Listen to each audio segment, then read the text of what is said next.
गोळ्यांगुळ्या पयाले एवढे राजा सुग्रीवाचा सर्व किष्किंध्याचं सैन्य प्रभू रामचंद्राच्या दर्शनासाठी, प्रभू रामचंद्राचं कार्य पूर्ण करण्यासाठी, प्रभू रामचंद्राला सहकार्य करण्यासाठी एवढे आले की त्या ठिकाणी असणारी भूमी दिसत नव्हती. एवढं सैन्य त्या प्रभू रामचंद्राच्या कार्याला राजा सुग्रीव घेऊन आला होता.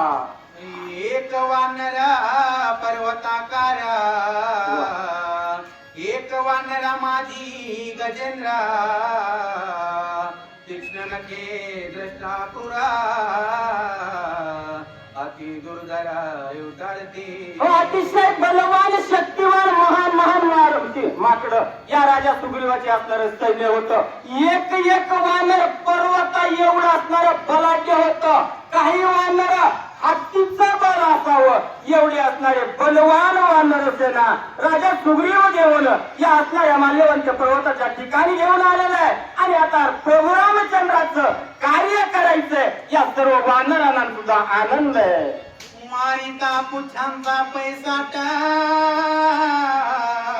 शतसहस्रा होई आट, नके पर्वता करीती पिटा,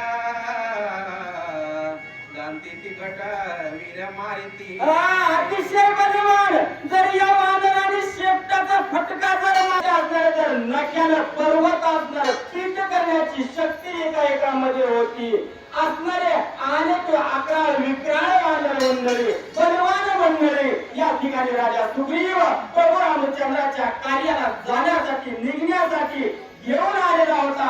सर्वांमध्ये अतिशय आनंद होता. आनंदामध्ये सर्व वानर मंडळी प्रभू रामचंद्राच्या जवळ आलेले. पूर्वी वानरांचे थाट, पश्चिमे गाठले गणदाट, उत्तर दक्षिणे वानर श्रेष्ठ, वीर उद्भट गोंधळे. चारी बाजूला त्या ठिकाणी प्रभू रामचंद्र माल्यवंत पर्वताच्या ठिकाणी थांबले होते. त्या चारीही दिशेनं अतिशय बलवान वानर सर्व काय असणारी सृष्टी झाकाळून होती. जिकडे बघावं तिकडे राजा सुग्रीवाचं सैन्यच दिसत होतं. एवढा अपार सैन्य घेऊन राजा सुग्रीव प्रभू रामचंद्राकडे आलेला होता. आग्नेय वायव्य नृत्या, वानर कोणले अमिता, ईशान्य दिशेचा कांता, किळकिळताय वानरी. राजा सुग्रीवानं काही दिशेचं सैन्य बनवलं होतं. ही सर्व असणारी काही दिशेचं सैन्य प्रभू रामचंद्राच्या कार्याला सहकार्य करण्यासाठी, मदत करण्यासाठी काही दिशेचं सैन्य आलं. आग्नेय वायव्य नैऋत्य आणि ईशान्य या असणाऱ्या 8 दिशा झाल्या.